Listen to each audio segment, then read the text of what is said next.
South India shopping mall, the wedding మంత్ర, సరికొత్త wedding collection, south India shopping mall.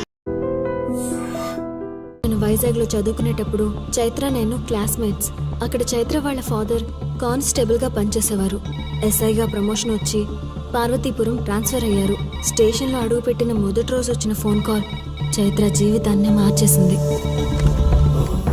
Hello,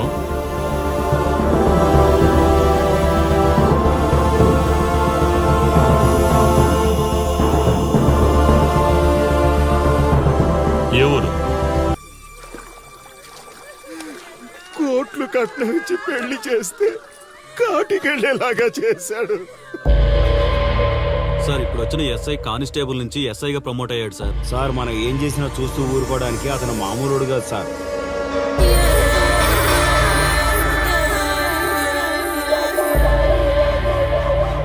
అతను మనకు అలవాటు అయ్యేంత వరకు మనం కొంచెం కంట్రోల్లో ఉందాం సార్. రేయ్, వార్నింగ్ ఇస్తున్నావా, విషయం చెప్తున్నావా? సార్ మేమేం చెప్పినా మీ మంచి కోసమే సార్. దాన్ని తీసుకొచ్చేరా. మీరైనా చెప్పండి అమ్మా. పెళ్ళాంచేస్తే బాధపడ్డానికి, పోలీసోడంటే భయపడ్డానికి నా కొడుకు కామన్ మ్యాన్ కాదు, కాశీ చెప్పాడికి.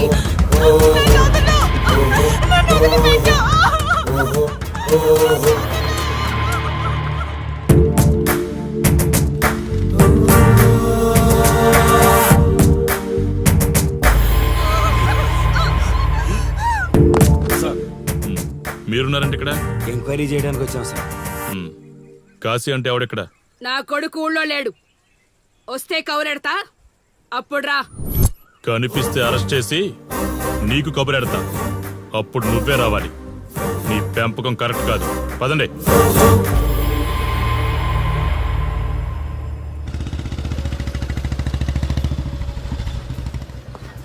కాశీ ఎక్కడ? ఊర్లో లేడు. వస్తే స్టేషన్కి రమ్మని చెప్పు.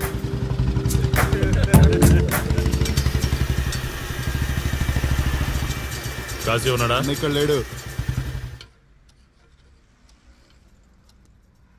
ఏమిటి సార్ ఆలోచిస్తున్నారు? ఆ కాశీ గురించేనా? మీరు ఈ ఊరికి కొత్త సార్. మీ కొత్తగా ఉంటుంది, వింతగా ఉంటుంది. మాకంతా అలవాటైపోయింది సార్. సార్, ఇతనిపై 120 కేసులు పైగా ఉన్నాయి సార్. అవి ఈ కాగితాలకే పరిమితమైనాయి సార్. ఈ పార్వతీపురం మండలంలో ఏ రాజకీయ నాయకుడు గెలవాలన్నా ఇతని మద్దతు తప్పనిసరి సార్. ఇతను 10 సార్లు గంజాయి స్మగ్లింగ్ చేస్తూ దొరికాడు సార్. పైగా 20 సార్లు దొంగ నోట్లు ముద్రిస్తూ పట్టుబడ్డాడు సార్. అంతెందుకు, మీరు అరెస్ట్ వారెంట్ పట్టుకుని తిరుగుతున్నారే, ఇలా చాలా మంది తిరిగారు సార్. కుదిరితే కొన్నాడు, కుదరకపోతే కొట్టాడు. మనకు కుటుంబాలు ఉన్నాయి సార్. నీ పేరుంటేనే వణుకు పుట్టాలన్నా.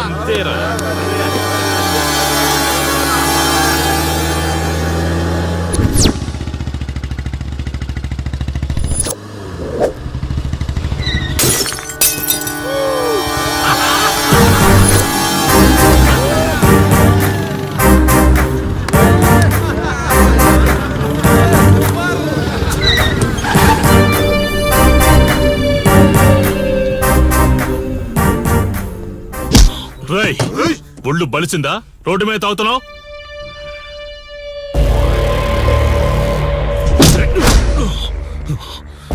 ఈ నర్సీపురం ఊర్లో కాశీ ఒంటి మీద చెయ్యేసావంటే కార్తికి టికెట్ కన్ఫర్మ్ అయినట్టే. కరెక్ట్ గా దొరికావురా.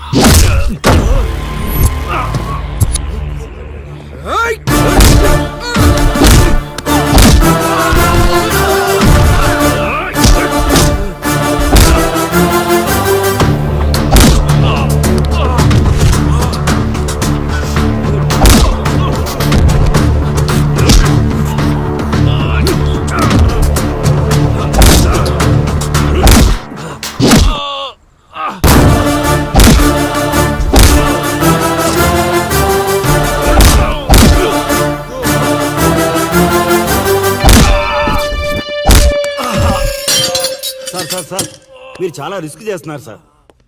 నేను డ్యూటీ చేస్తున్నాను. 3 రోజులు గవర్నమెంట్ హాలిడేస్. నేను వైజాగ్ వెళ్తున్నాను. కాశీ అంటే భయపడే వాళ్ళని ఇంటికెళ్ళి భజన చేసుకోమని చెప్పండి. తిరిగి వచ్చాక వాడిని కోర్టులో ప్రొడ్యూస్ చేస్తాను. వాడిని వదిలే ప్రసక్తే లేదు. నమస్తే సార్. ఎక్కడ మీ ఎస్ఐ? వద్దా? ఎందుకు వద్దంటున్నావు కాశీ? చెత్త నా కొడక, ఊర్లో కాశీని విధవం చేసి వదిలేద్దామనుకుంటున్నావా? కాశీ పేరు వింటేనే ఊళ్ళో ఉచ్చ పోసుకునేవాళ్ళు, కానీ ఇప్పుడు కాశీ ఫోటో కనిపిస్తే ఉచ్చ పోసేలా చేశాడు. ప్రాబ్లం నాది, పోయిన పరువు నాది, నేను చూసుకుంటాను పో.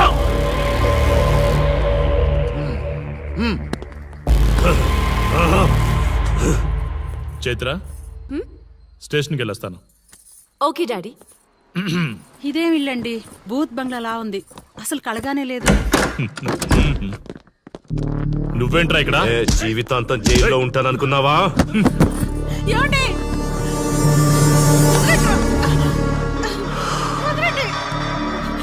నీ ఇంట్లో అసలు అందమే లేదురా. రేయ్, ఏంట్రా వాగుతున్నావు? డాడీ ఏమండి? చైత్ర, నా డాడీని వదలండి, వదలండి. ఒక్క నిమిషం ముందు అబద్ధం చెప్పాన్రా. అందమంతా నీ ఇంట్లోనే ఉంది. ఏయ్, ఎవడికెంత కసుందో తీర్చుకొని వచ్చేయండి.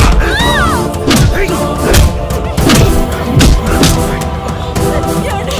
ఏమండి? చైత్ర అండి, చైత్ర అండి. డాడీ డాడీ వదలు.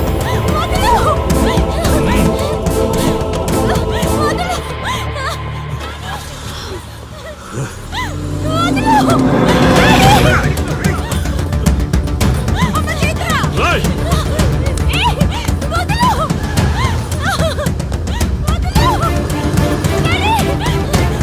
రేయ్,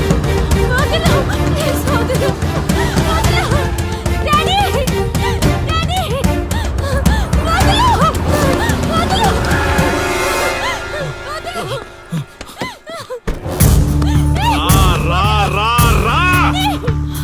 నీ డ్యూటీ నువ్వు చేసుకో, తప్పు లేదు. నా పెళ్ళాం కేసులో వేలు పెట్టి నా గురించి తెలుసుకోకుండా ఈ ఊర్లో అడుగు పెట్టి నేనంటే భయపడే ఈ జనం ముందు నా మీద చెయ్యి వేశావు, అది తప్పు. చూడు చూడు, నువ్వేం పోలీసోడివిరా? కిలోమీటర్ పరిగెత్తేసరికి ఒంటో ఓపిక చచ్చిపోయిందా? డాడీ వదలు. డాడీ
కాశీ,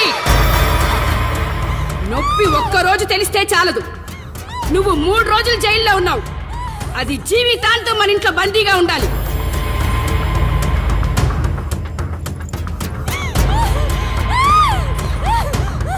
కట్రా తాళి. ఎక్కడికి పోతావే?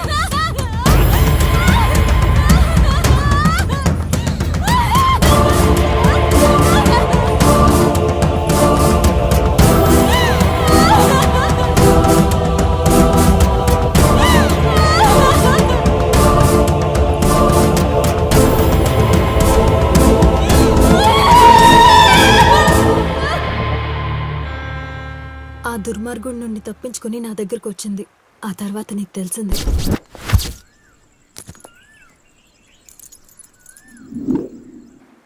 ఇంతకీ ఏ ఊరన్నావు? అదేదో పార్వతీపురం దగ్గర నర్సీపురం అటబా, అంతేనా? ఒరే శర్మ గారు, ప్రయాణానికి సిద్ధం చేయరా.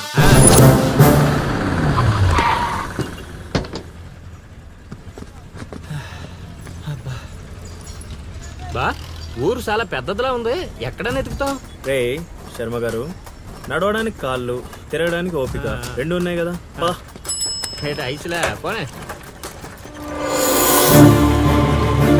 బా కిరసనాయలు పోసేసుకుంటున్నారు. ఏయ్, ఏయ్, ఆగా. ఏయ్, ఏం మనసు నువ్వు? ఆగు, ఆగు. ఇదన్నా పిచ్చా? వీడియో తీసుకో. పక్కకు జరుగు. నువ్వు తీవా?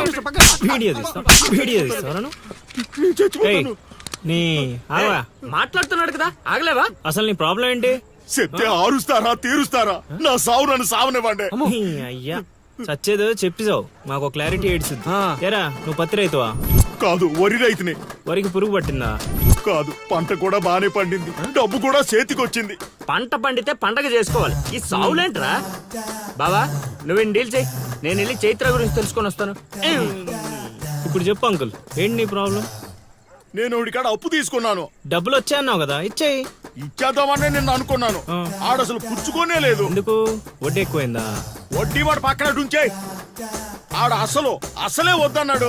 మంచిదేగా, డబ్బులు మిగిలాయి. ఆ, ఏటి మిగిలేది? సిక్కంతా ఇక్కడే ఉంది. ఊరు అమ్మోరు పండుగ మొదలై 3 రోజులు అయింది. అయితే ఏటైతే ఆడి దగ్గర అప్పు తీసుకున్న వాళ్ళు అందరి ఇంటి ముందుని రోజుకు ఒక డ్రామా వేస్తున్నాడు. అదిగో టెంట్ కూడా రెడీ అయిపోయినది. ఏంటేస్తే? అది నీకు టెంట్ లాగా ఉందా? నాకు పాడ్ లాగా ఉంది. ఆ?